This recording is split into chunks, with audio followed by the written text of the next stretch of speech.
You need to pay off the debt of your father. Son, my father's childhood friend stormed into my workplace. If you can't pay for that, you marry my daughter. I am going to stay right here until you agree to date with her. Getting back the money he lent is not his real purpose. His real intention is to get me married to his daughter, my dad's childhood friend's girl. But why is he so persistent in pushing a date with his daughter? I was getting more curious about the hidden reason behind his action. My name is Ain Bradford. I am 28 years old, and I work at a factory. My dad started a small factory when he was my age, and together with my mom, they've been running it ever since. In the neighborhood, there is a man named Bob Miller, who is a childhood friend of my dad's, running a factory in the same industry. Bob also started his factory around the same time as my dad and still continues to manage it with his wife, just like my father does. Our family and Bob's family are close, sharing resources and manpower when one business falls short. Bob's daughter Emily is the same age as me. We've been childhood friends, attending the same school from kindergarten to junior high school. I have been harboring feelings for Emily since kindergarten. Emily and I were each other's first loves during our kindergarten years. I used to cry my eyes out from the loneliness of having to part from Emily after school, much to the dismay of my teachers and my mom. In our neighborhood park, Emily and I promised to get married in the future and even play pretend weddings. Even after entering elementary school, my relationship with Emily didn't change. We would play together and do homework after school every day. I want to live together when we grow up, and on our days off, we can play and go out just like we do now. What kind of house do you want to live in? I want a house with a big backyard. We would talk about our future almost every day. I expected our happy days to continue even when we grew older. Even now, I vividly remember the pure, youthful love I had with Emily, filled with such hopes and dreams. However, my days with Emily got interrupted when I entered junior high school. The distance between us started to grow wider due to an intruder. It was when I was in the 6th grade. Both my dad and Bob were achieving good results in their businesses, but their friendship began to sprout rivalry. I've hired 7 fresh graduates from a technical school this year. My business has been doing well recently, so I've increased the manpower, Bob said. What a relief, my dad countered. Even if you increase the manpower, it's just more personnel costs. I can increase profits more efficiently at a lower cost. He then introduced the latest machinery. The machine my dad introduced was initially cost-effective and capable of precise high-speed operations. However, it required frequent maintenance, and, if not properly maintained, it would easily malfunction. My dad couldn't handle the difficult machine properly, and after introducing the new machine, he ended up losing a lot of money due to immediate repairs. Bob lent my dad some money and introduced him to a familiar mechanic. I'm sorry for causing trouble for you two because of me, my dad apologized to us. My mom replied, "Don't be sorry for us. We should be thanking Bob for helping us." In the spring of my first year of junior high school, the 3 of us, my dad, my mom, and I, visited Bob's house. If Bob hadn't helped me, I would have had to close the factory. I can't thank you enough. It may take some time, but I promise to repay the money, my dad said.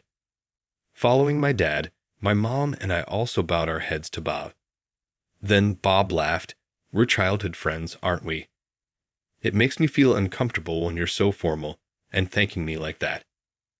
However, my father responded firmly, "No, even if we're childhood friends, I cannot be discourteous." Seeing my dad like that, Bob looked as if he was pondering something and then said, "I'm not good with formal manners, but if that's going to make you worry, then how about you listen to one thing I say?" My dad responded eagerly, "Sure, I'll listen to anything." Without looking at my dad, Bob looked at me and said, "If you marry my daughter, you don't have to repay your father's debt." And he smiled slightly. My dad, mom, and I were all astonished, but my dad said, Marriage is something the two individuals should decide. Can't you suggest something that's within my power? My mom also added, even if it takes time, we will definitely repay the money. Please let them decide who they marry on their own. However, Bob responded, no, I'm satisfied if you just take my daughter as your wife. He then forced us out of the house. It's true that we promised to get married when we were in kindergarten, and we talked about our future marriage in elementary school. But now that I'm in junior high school, I think differently. Marriage requires the consent of both parties. This forceful demand for an arranged marriage completely disregards the feelings of those involved. Even when we got home, both my dad and mom were left speechless. Days later, Emily's mom Harper said to me, "My husband did what? It's probably just a joke. You don't need to worry about it, Aiden." That's what she told me, but on the Monday of the following week, my classmates were buzzing when I got to school. "Hey, you guys are engaged," my classmate Logan brought it up, and the whole class got excited. On the whiteboard was a congratulatory message. "Congrats on your engagement," with mine and Emily's names and our caricatures drawn out. I turned pale and lost my words. In place of my voicelessness, our teacher, who had just entered the classroom, yelled out loud, "You guys, stop spreading nonsense," even going as far as to doodle on the whiteboard. "This will delay the lesson." The teacher angrily and quickly erased the whiteboard. Later, I was summoned by the teacher, and he told me a shocking truth. It was about Emily's dad going around telling everyone in a PTA meeting that we were engaged. Then the teacher said, "You're in junior high school. Don't take the misguided words of an adult seriously. If your classmates say anything, don't hesitate to talk to me," and lightly patted my shoulder. I was shocked that my long-held feelings for Emily were known to my classmates, and I got teased about it. It seemed like Emily felt the same way. She started ignoring me completely in class. All I did was like Emily. What did I do wrong? I felt intense anger towards Emily's dad. I couldn't focus on studying, and my test scores plummeted.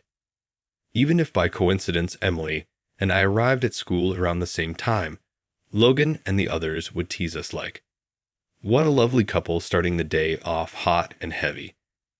Emily would glare at me and yell, "Don't follow me. Stay away." Seeing this, Logan and others would comment, "Marital quarrel. They say fighting makes you closer, right? A lol." And they tease us again. I was hurt to be hated by Emily, whom I liked, and I started skipping school. But Dad would yell at me in the morning, "Go to school." Shut up. All this started because you bought that useless machine and got into debt. When I retorted, Dad would just quietly look sad. I didn't like seeing Dad's face like that either, and I started going to school again. But this kind of life continued only during my 7th grade. By the time I got to 8th grade, the rumors about us disappeared. Feeling guilty about talking back to my dad like that, I started to help him at his factory after school. While helping out, I began to immerse myself in the work at the factory. I decided that I wanted to work at Dad's factory after graduating from high school. But as soon as I told Dad about it, he got furious. "Working here as a helper and as a regular employee are not the same." I retorted, "I know that. I just want to contribute as an employee at your factory." But he responded back, "You were so naive to think like that." After the argument, Dad calmed down and said, "It's not that I don't want to hire you. The best way for you to gain professional experience is to get a job at a different company." I was persuaded by Dad and decided to work at another factory. It's been 10 years since then. I'm now the same age as Dad was when he started the factory. For the past 10 years, I've thought about Emily every day, putting my painful feelings into my work. Emily might not have any feelings for me anymore, but I'll become a capable man. Come to get you, Emily. Until then, please don't choose any other man. With such hopes, I devoted myself to my work. One day, Dad had a heart attack and collapse. By the time I rushed to the hospital, Dad had passed away. There was no time to mourn, and with the handling of many visitors, the busy funeral came to an end. As soon as I got home after everything was over, I was hit with intense sorrow and regret. I kept opposing Dad and only focused on my work. After graduating from high school, I didn't do anything nice to him. As I was crying out these words, Mom said to me with a somewhat complicated expression, "That's not true." "What do you mean it's not true?" I asked. Just then, the doorbell rang. When Mom opened the door, there was Bob standing there. Bob said, "My condolences," and then stared at me. "With your dad's passing, it means that you, his son, will have to take over the debt repayments." I was taken aback by the sudden turn of events and retorted, "This is a lot to handle. Can you just spare us some time to mourn?" Bob laughed a bit and said, "No worries, you don't need to pay anything. Just marry my daughter." After saying that, he left with a very satisfied look on his face, saying, "I'm expecting a good response." "What was that all about?" I mumbled, still in shock. My mother, seeing my confusion, explained, "In truth, before your father passed away, Bob would frequently come to the factory, always demanding either debt repayment or a marriage between our children. The stress of dealing with him kept building up in your dad." She trailed off, tears streaming down her face. She handed me my father's diary, filled with detailed entries about Bob's visits, the discussions they had, and his worries that he didn't want to burden us with either of the deals.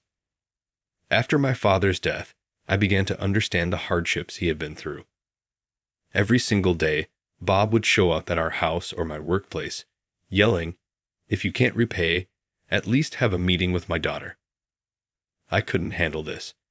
I had been so anxious lately that I couldn't sleep well. He took my beloved father's life, and now he's coming for mine, I thought. Fear of Bob led me to agree to meet his daughter, Emily. Again, I realized I hadn't spoken much to Emily since graduating from elementary school. Plus, I worried she might still hold a grudge because of the trouble in junior high school. However, I was still in love with Emily. I was looking forward to seeing her, but was also filled with anxiety about the meeting.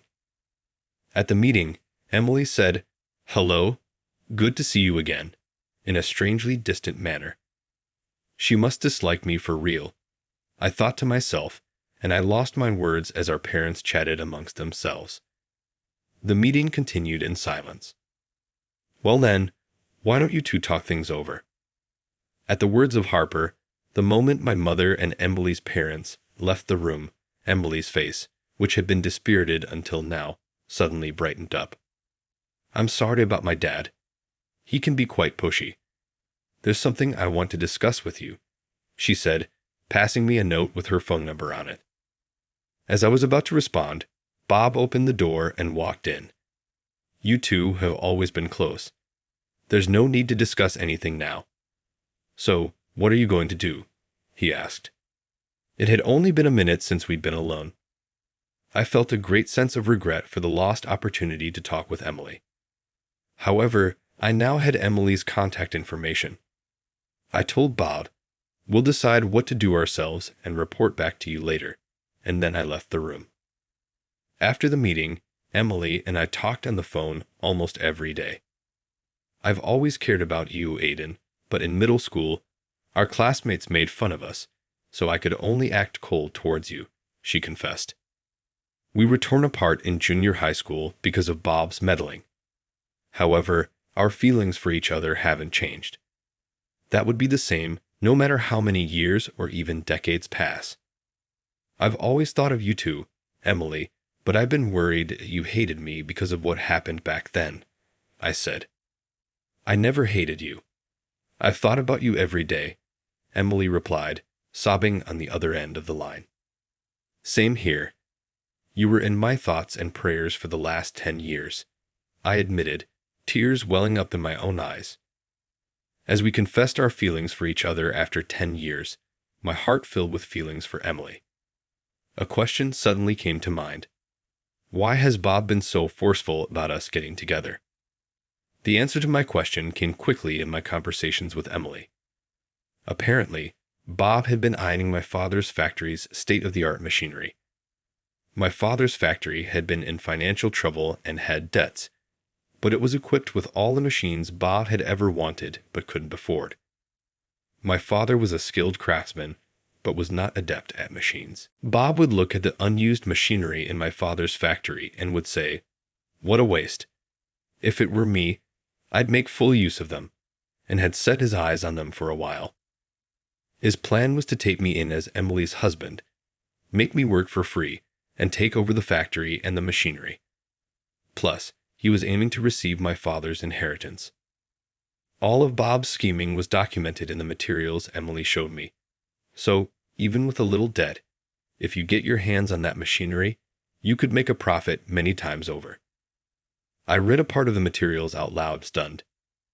In a voice filled with anger and sorrow, Emily told me, I believed in him, even though he's pushy sometimes, that he'd try to make things work with you and me for my sake. But since I was in high school, I began to suspect his persistent actions and started doing some research. Stunned and speechless, I listened as Emily continued. There's evidence of my dad's wrongdoings. I can't forgive him anymore. I'll expose him. Surprised by Emily's words, I asked, "Then will you let me help you?" Emily and I went to a lawyer's office with the documents of the master plan created by Bob.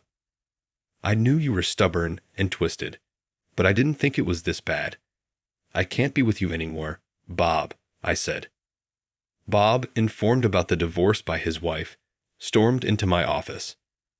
The sound of crashing vases and paddles echoed throughout the office, followed by the screams of the staff.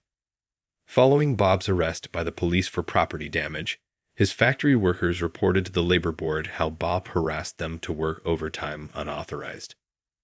Losing his skilled craftsmen, Bob's factory went out of business in no time. Emily and I officially started dating and are now married. There was a time when things were so hard that I almost gave in to my parents' demands. But I'm glad I stuck to my beliefs, Emily said. The 10 long years of not being able to be together only strengthened our feelings for each other, I replied.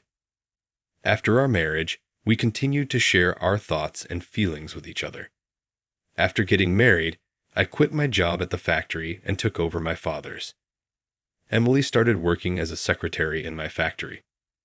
After our marriage, we support each other in our personal and professional lives. We respect each other as individuals, nurture our relationship, and lead a happy life.